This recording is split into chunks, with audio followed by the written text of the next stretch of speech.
But let's be honest, they are probably one of the major catalysts for things moving the way they are. They started it. Yeah. Like, they're the ones that are responsible for all of it. Like, they were just too far ahead of their time. Yeah. Let's back up because we haven't actually said what the news is. So because I don't want to say it. I know, but so yesterday, out of nowhere, Phil Harrison, the VP GM of Stadia at Google, announced that they will be sunsetting the service completely on January 18th, 2023. Insert sad trombone sound. There you go. Yeah. So, and give us the wah-wahs. Yeah, there's going to be a ton of "I told you so." I mean, we have never ever said there's absolutely no way Google's going to do this because it is Google, and we know that as much as we love Stadia and as awesome as it has become, the adoption has not been grand.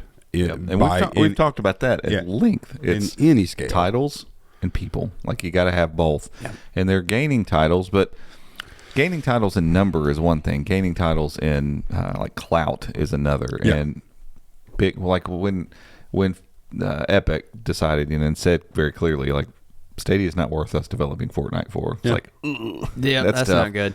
Because Fortnite probably doesn't have quite the player base it did at its peak, but there are still a ton of people playing Fortnite, and Epic's done a great job of continuing to reinvent season after season what that game is, and people still play it.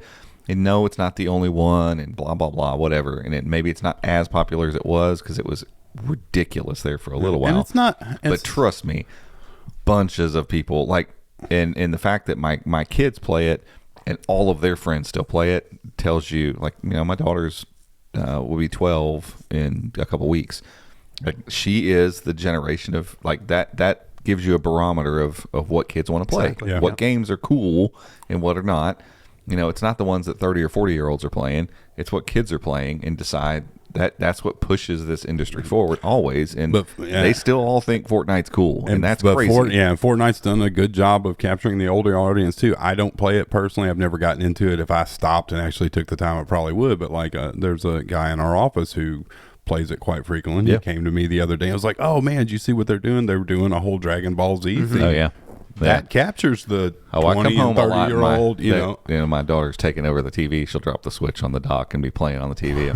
All right, you got 30 minutes, and you got to go back to your room. And it's not that Google tried. Yummy, like, big thing, exactly. Finishing move. Like, you could fly up in the air and shoot people with this, like, big ray of light. I mean, Google tried, when they brought on PUBG, the timing wasn't great because they was too late. They were on unstable ground at that time. And we know they spent years developing all of this technology and getting everything in place, but they should have really gotten a good number of big names on board out of the gate, even if it meant, hey, we're going to throw some money at you, or wait until you have them to launch. Like, they should have just waited and had a couple big names on board. Yeah, I think the technology was so exciting, and they wanted to be the first out with it. They wanted to be the first, and they probably thought, like, oh, people will get it, and we'll get some of these big. And they got some big stuff. Like, Cyberpunk was a huge sign. Yeah, that was. Yeah. PUBG was way too late, and it didn't do crossplay, did it? Nope. And that was the problem. Like, you didn't need to just get big titles. You need to get big titles to agree to do crossplay. If you're going to draw people from PC or Xbox or whatever, there has to be, I'm not going to dump everything I've done for 2, 3, 4, 5 years just to go play a game I love and have already achieved well on a different platform. Right, and hope that somebody else does. And that's the problem with PUBG. They had to shut down the mouse and keyboard setting for that game because literally no one was in there. And so you go in on a Chromebook and sit there and wait to match, and there was no one playing. Yep. Like, no one? Nobody is playing. I'm the only person in the world in this game. 9 billion people. Here we are. Yep. Just insane to me. Like, not one other single person. And again, PUBG was late. PUBG had already very much declined by the time. It's probably why they signed the deal. Probably got them some money. It felt like, it was way too late.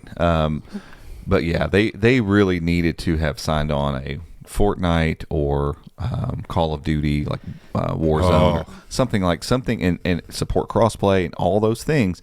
They needed something like that. And they just never quite had that one title that people, again, like you said, like that, I have an Xbox and I do all my stuff on Xbox, but I can have a Stadia account and play that game and log in with my stuff and still have it. Oh, well, yeah, I'll try this out. Yeah. People would have done that, but it was the titles that they had didn't have the right crossplay, or they just didn't have the titles, or they didn't get them in time, or whatever, and it wasn't enough to draw people over to the platform. And you got to think about it, like Stadia, even though it's streaming or whatever, it is the console. Like the cloud is the console.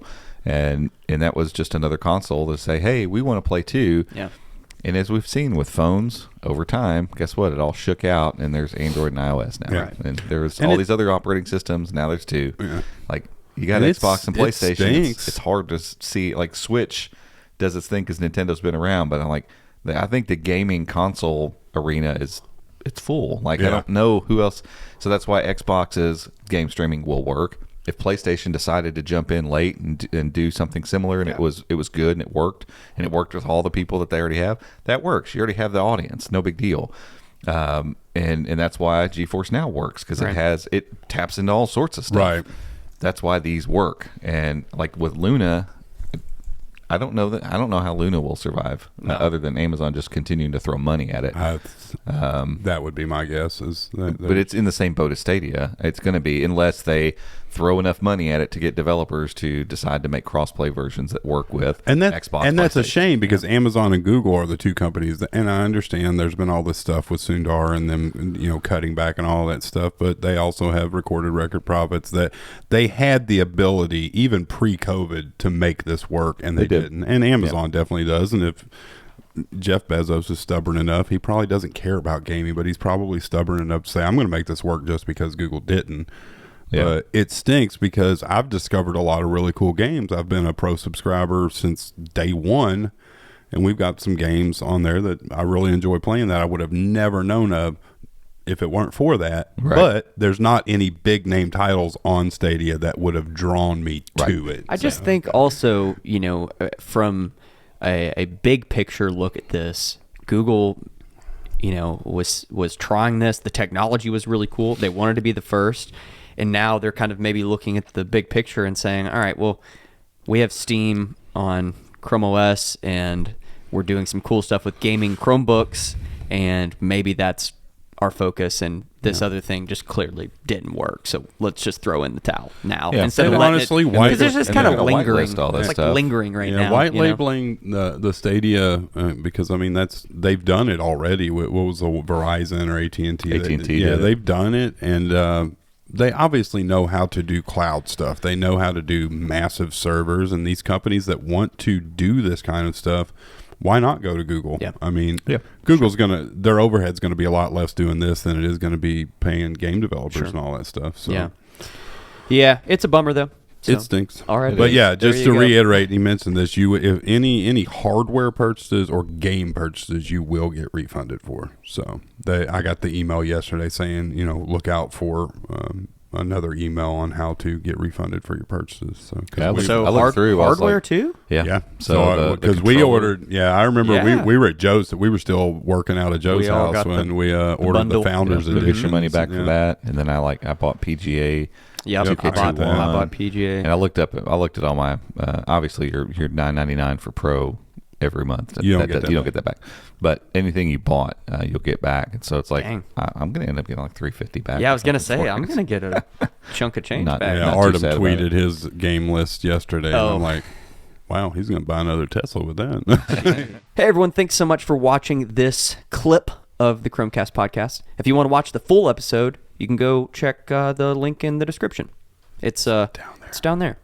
It's the full episode. This is just a little snack. If we're frisky, there might be a button up there. Right. I don't know. You never know. Probably not. Andy can?